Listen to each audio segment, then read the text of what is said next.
வணக்கம். தலைநகர் சென்னையில் வெற்றி பெறப்போவது யார்? சத்தியம் டிவியின் கருத்து கணிப்புகளின் அடிப்படையில் நாம் காணலாம். மாவட்டம் வாரியாக நாம் காணலாம். இதில் திமுக கூட்டணி, அதிமுக கூட்டணி, தாவேகா, நாம் தமிழர் கட்சி என 4 முனை போட்டி நிலவும் என்ற அடிப்படையில் இந்த கருத்து கணிப்பு உருவாக்கப்பட்டுள்ளது. திமுக கூட்டணியில் 15 கட்சிகள் இடம்பெற்றுள்ளன. குறிப்பாக காங்கிரஸ் கட்சி, விடுதலை சிறுத்தைகள் கட்சி, மார்க்சிஸ்ட் கம்யூனிஸ்ட் கட்சி, இந்திய கம்யூனிஸ்ட் கட்சி, IUML, கொங்குநாடு தேசிய மக்கள் கட்சி, ஆதி தமிழர் பேரவை, மறுமலர்ச்சி திமுக, தமிழக வாழ்வுரிமை கட்சி, மனிதநேய மக்கள் கட்சி, மனிதநேய ஜனநாயக கட்சி, STBI, முக்குளத்தோர் புலிப்படை, தமிழக மக்கள் முன்னேற்ற கழக கட்சி, மக்கள் நீதி மையம் என 15 கட்சிகள் இடம்பெற்றுள்ளன. அதிமுக கூட்டணியில் பாஜக, தமிழ் மாநில காங்கிரஸ் கட்சி, IJK, புதிய நீதி கட்சி, தமிழக மக்கள் முன்னேற்ற கழக கட்சிகள் இடம்பெற்றுள்ளன.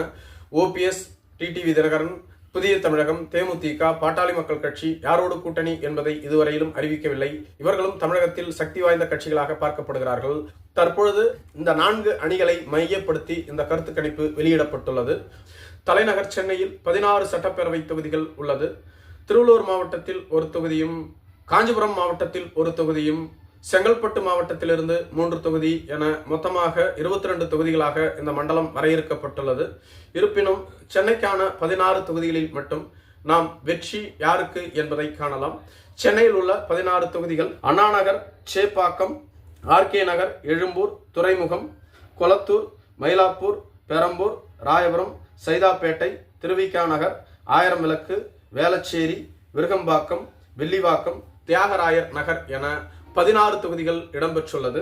இந்த 16 தொகுதிகளில் 2016ஆம் ஆண்டு நடைபெற்ற சட்டமன்ற தேர்தலில் 11 தொகுதிகளை திமுக கூட்டணி கைப்பற்றி இருந்தது. 6 தொகுதிகளில் அதிமுக வெற்றி பெற்று இருந்தது. 2021ஆம் ஆண்டு நடைபெற்ற சட்டமன்ற தேர்தலில் இந்த 16 தொகுதிகளையும் திமுக கூட்டணியை கைப்பற்றி இருந்தது. சென்னை மண்டலத்தில் ஒரே ஒரு தொகுதியில் கூட அதிமுக வெற்றி பெறவில்லை.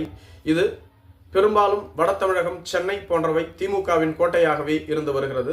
தற்பொழுது 2026ஆம் ஆண்டு நடைபெறவுள்ள சட்டமன்ற தேர்தலில் எந்த கட்சி வெற்றி பெறும் என்பதை தொகுதி வாரியாக நாம் காணலாம். அண்ணாநகர் தொகுதி இழுபறியில் இருப்பதாக கூறப்படுகிறது. சேப்பாக்கம் தொகுதி திமுக வெற்றி பெறும் என்று கூறப்படுகிறது. இங்கு துணை முதலமைச்சர் உதயநிதி ஸ்டாலின் அவர்கள் கடந்த முறை போட்டியிட்டு வெற்றி பெற்றிருந்தார். இந்த முறையும் 11% அதிக வாக்குகளை பெற்று வெற்றி பெறுவார் என்று கூறப்படுகிறது. RK நகர் தொகுதி ஜெயலலிதா, TTV தினகரன் போன்றவர்கள் போட்டியிட்டு வெற்றி பெற்ற தொகுதி. இந்த முறை இந்த தொகுதியில் இழுபறி நிலவும் என்று கூறப்பட்டு வருகிறது. எழும்பூர் தொகுதியில் திமுக வெற்றி பெறும் என்று கூறப்படுகிறது. துறைமுகம் தொகுதியில் திமுக வெற்றி பெறும் என்று கூறப்படுகிறது. கொளத்தூர் தொகுதி முதலமைச்சர் MK ஸ்டாலின் அவர்களின் சொந்த தொகுதி. கடந்த 3 முறையாக இவர் தொடர்ச்சியாக வெற்றி பெற்று வருகிறார். இந்த முறையும் இவர்தான் வெற்றி பெறுவார் என்று கூறப்படுகிறது. சுமார் 16% அதிகப்படியான வாக்குகளை பெற்று வெற்றி பெறுவார் என்று கூறப்படுகிறது. மயிலாப்பூர் தொகுதி இழுபறி நிலவும் என்று கூறப்படுகிறது. 2016ஆம் ஆண்டு தேர்தலில் அதிமுக இங்கு வெற்றி பெற்றிருந்தது. அதிமுகவின் வேட்பாளர் நடராஜன் இங்கு வெற்றி பெற்றிருந்தார். இந்த முறை திமுக இங்கு வெற்றி பெறுவதற்கு கடினமாக போராட வேண்டும் என்று கூறப்படுகிறது. காரணம், பாஜக, அதிமுக இடையேயான கூட்டணி தான் என்றும் கூறப்பட்டு வருகிறது. ராயபுரம் தொகுதி ஜெயக்குமார் அவர்களின் சொந்த தொகுதி. 2016இல் ஜெயக்குமார் வெற்றி பெற்றிருந்தார். 2021ஆம் ஆண்டு தோல்வி அடைந்திருந்தார். iDreams மூர்த்தி அவர்கள் ஜெயக்குமாரை வீழ்த்தி இருந்தார். இங்கு சிறுபான்மையினர் மற்றும் மீனவர்கள் செறிந்து வாழக்கூடிய தொகுதி. இந்த முறை ராயபுரம் தொகுதி மீண்டும் ஜெயக்குமாருக்கு ஒதுக்கப்பட்டால் மிகுந்த இழுபறி நிலவும். ஜெயக்குமார் வெற்றி பெறுவதற்கு அதிக வாய்ப்பு இருப்பதாகவும் கூறப்படுகிறது. சைதாப்பேட்டை தொகுதி திமுக வெற்றி பெறும். திருவிக நகர் தொகுதி திமுக வெற்றி பெறும். ஆயிரம் விளக்கு தொகுதியில் இழுபறி நிலவுவதாக கூறப்படுகிறது. கடந்த 2 தேர்தல்களாக திமுக வெற்றி பெற்று வந்தாலும் இந்த தொகுதியினுடைய திமுகவின் சட்டமன்ற உறுப்பினரின் மீது மக்கள் மிகுந்த அதிருப்தியில் இருந்து வருவதாக கூறப்படுகிறது. மீண்டும் அவருக்கு இந்த முறையும் சீட் ஒதுக்கினால் திமுக இங்கு வெற்றி பெறுவது கடினம் என்று கூறப்படுகிறது. வேளச்சேரி தொகுதி அதிமுக வெற்றி பெறும் என்று கூறப்படுகிறது. கடந்த 2 தேர்தல்களாக வேளச்சேரி தொகுதியில் திமுக கூட்டணி வெற்றி பெற்றிருந்தது. கடந்த முறை திமுக இந்த தொகுதியை காங்கிரஸ் கட்சிக்கு ஒதுக்கி இருந்தது. அசன் அவர்கள் போட்டியிட்டு வெற்றி பெற்றிருந்தார். மேலும் குறைவான வாக்குகள் வித்தியாசத்தில் தான் வெற்றி பெற்றிருந்தார். இந்த முறை அதிமுக வெற்றி பெறுவதற்கான அதிகப்படியான வாய்ப்பு இருப்பதாக கூறப்படுகிறது. விருகம்பாக்கம் தொகுதி அதிமுக வெற்றி பெறும். வில்லிவாக்கம் தொகுதி திமுக வெற்றி பெறும் என்று கூறப்படுகிறது.